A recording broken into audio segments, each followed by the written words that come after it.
Hi everybody, welcome back to my channel. So as you can tell by the title, I'm going to be doing like a story time, but I called it bedtime story because it's like 9 o'clock right now.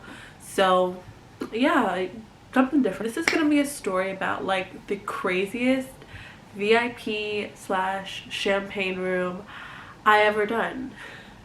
This took place, I think, maybe like the second week I came to New York. But yeah, I was literally this was the craziest thing I have ever experienced since coming to New York. I hope you guys enjoy it. Like, comment, subscribe to my channel, do all that, because I know you guys are watching but nobody's subscribing. So I'm gonna put this in the beginning so you guys know to support me, okay? Up and coming, support Black-owned businesses. Let's get into it. Okay, so boom. It is a Friday, and normally like in the strip club, Fridays are one of our most popular nights. So I just finished up a honey hive. That's what they call like the 15-minute and 30-minute private rooms. They're really small. They're literally like honey hives, very tiny. So I then see if I can find anyone else to, you know, spend some more money on me, duh. So I see this guy and he's coming down the stairs the same time I'm coming down the stairs.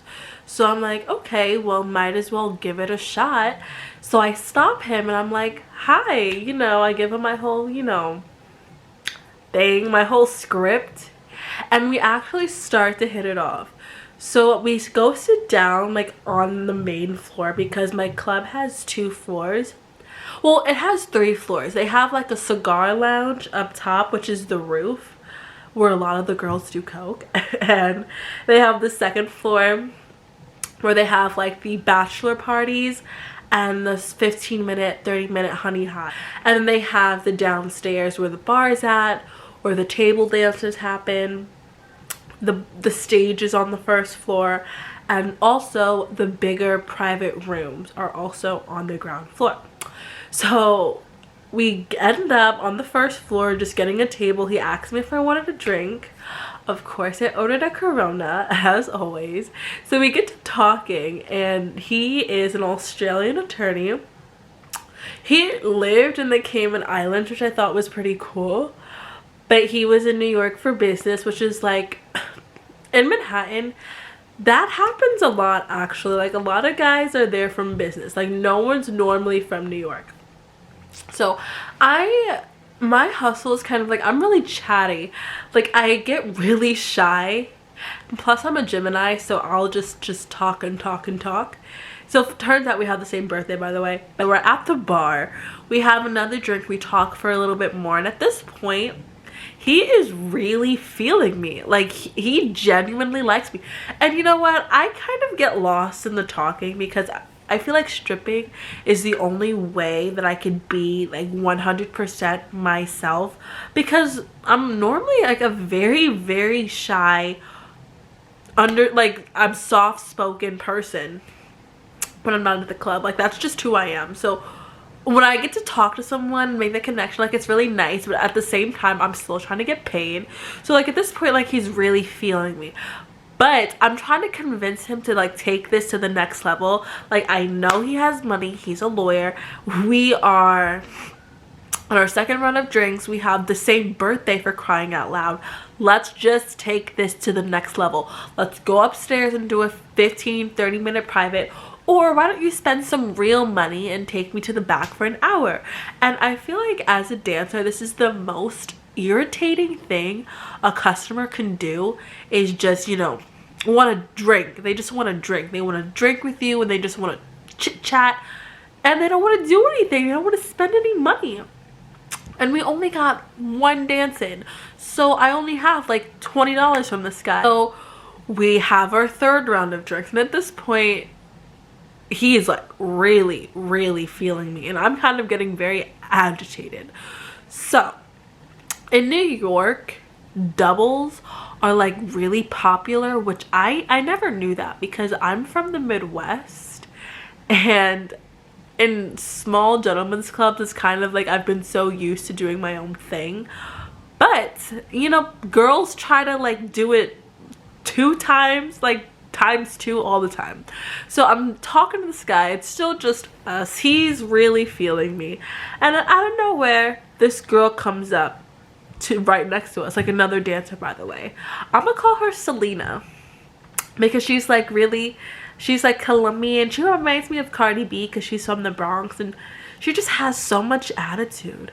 Anyway, I order myself a lemon drop because I do not do tequila, and she also orders him a tequila añejo. And I feel like the key to getting private rooms is to, 1, make sure they have money, and 2, get them very, very drunk.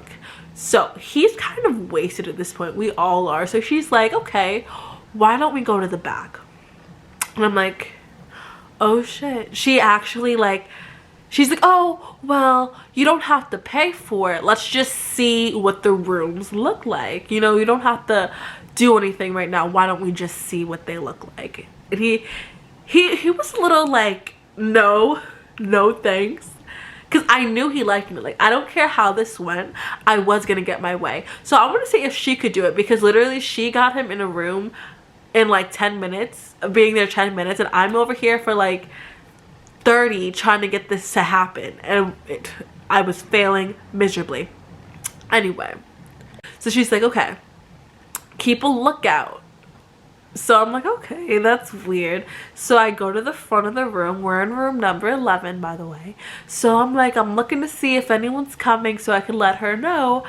But then I'm like, why does she want me to keep a lookout? Like, what is she doing there? So I turn around and I see her take out her, like, her money bag, her little clutch or whatever, open it, and she takes out a bag of cocaine.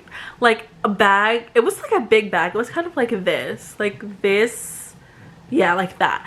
And she takes out like this metal spoon with like a pointy edge and scoops it up and is literally shoving cocaine in his nose. She is like rubbing him in the private area and like licking on him and like shoving cocaine up his nose, and alcohol, and his tequila añejo. Why do I say añejo like that? Anyway, I'm not Mexican, whatever. So I'm like, oh my god. And I've only tried cocaine once, but I was a little bitch about it, so I only tried like a little bit. So this is like my second time seeing it. I'm like, holy shit, like this is what they do in the back room. This is what they do. I was like, holy god, I've never seen anything like it. So at this point, one of the managers comes in because, you know, he sees that we're in the room. So he's like, are we gonna do this or not? So she convinces him to get an hour private with both of us. And in my club, an hour private is $1,200, and we get $650 out of that, which is pretty damn good. Plus I was already like doing like dances and privates earlier in the night. So at this point, I'm over $1,000 and I'm fucking ecstatic. So I'm like, hell yeah. So in my club, he gives the guy his credit card, and then in my club you have to give your thumbprint to like make sure that it's you, just in case you try to deny it and don't want to pay. So whatever. So we're doing this room. Things get freaking weird. So at this point, she's like licking him, like his face. She's like putting her tongue all up on him. She's like French kissing him. She's like rubbing him. She's shoving coke in his nose. And I'm like, she's shoving coke in her nose, and I'm like, I want to try some. Can I try some? So when I asked her if I could have some, she was like, oh, I didn't know you party. And I was kind of like, oh my god, what am I getting myself into? But like at this point, I'm extremely drunk and everyone else is doing it, so I was like, might as well. I mean, how bad could it be, right? Whatever. But you only live once, so I'm like, let's just try it. It was it wasn't too uncomfortable. Like, I think snorting it was very unpleasant. If I wasn't as drunk as I was, I would probably be I would have not done as much as I did. So moving on. So this is about 20 minutes into the hour. The waitress comes in and she's like, do you guys want any drinks? Because with the hour we get like free drinks, duh. So they both get a tequila anejo. I get a Corona because at this point I am so fucked up, like completely wasted, and I still have to work because we close at 4. It's about like 2 a.m. right now, and I'm like, I still have work to do, so I can't get too drunk because then I don't really work. It's more of like fun. I weigh like 120 pounds. Like, I'll get sloppy. It gets really bad. I'll start throwing. Yeah, very unprofessional. So I'm trying to mellow myself out. So while she's taking the drinks down, she also does cocaine. The waitress takes like 3 bumps, and I'm just like, does everyone do this? Is everyone doing this? Why didn't I know? Everybody was doing this. And it just Explains, this is what the guys ask for. Like, if they ask if you have extras, that's what they're talking about. So anyway, moving forward. So the waitress leaves, she comes back with our drinks, does more coke, and I'm like, oh, okay. So at this point, I have also done more coke, and I am just off the walls. So like I said, drinking, peeing, this is happening, all distorted. I'm drunk, I'm high, like I feel like the weekend. And it was just it was a very, I'm gonna insert a clip of me on coke because I just couldn't believe I did pop a couple bumps of coke.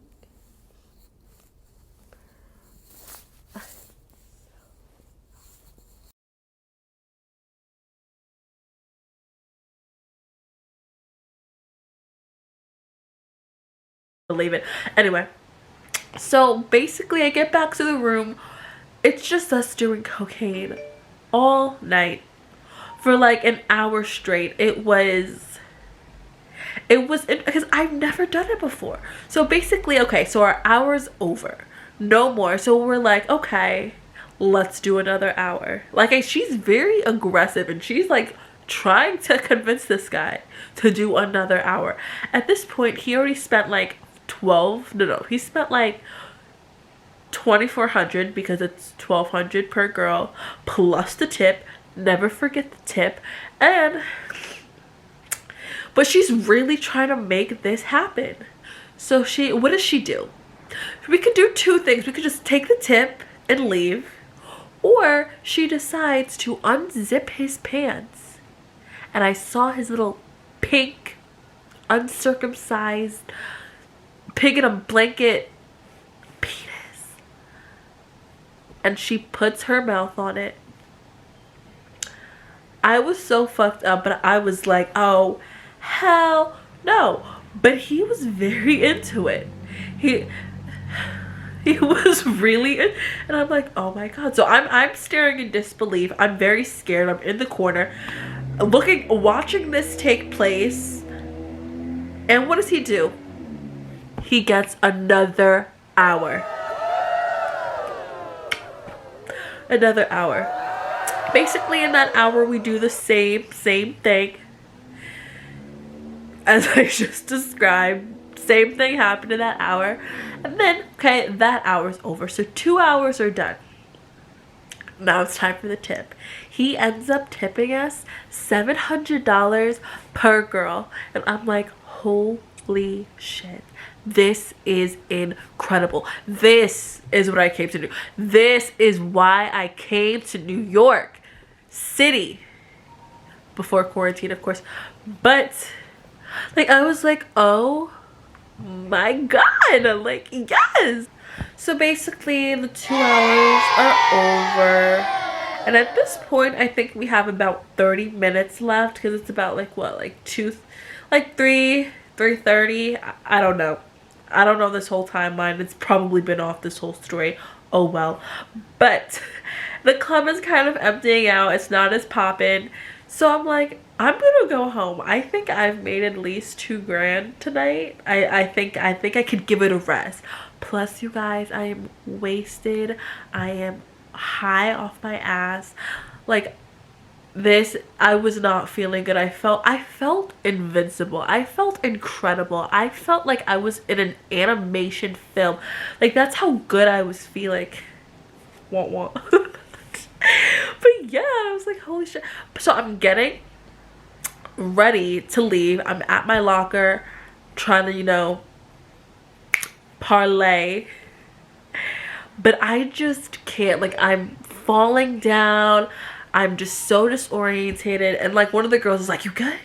Are you good? And I'm just trying to hide it because I'm not messy. I try not to be messy, so I try to get myself together, cash out, and then I am on my way to the train station. So yeah, and then I'm gonna insert the clip of me like buzzing in the train station at like 4:30 a.m. prime crack hours. I look so high.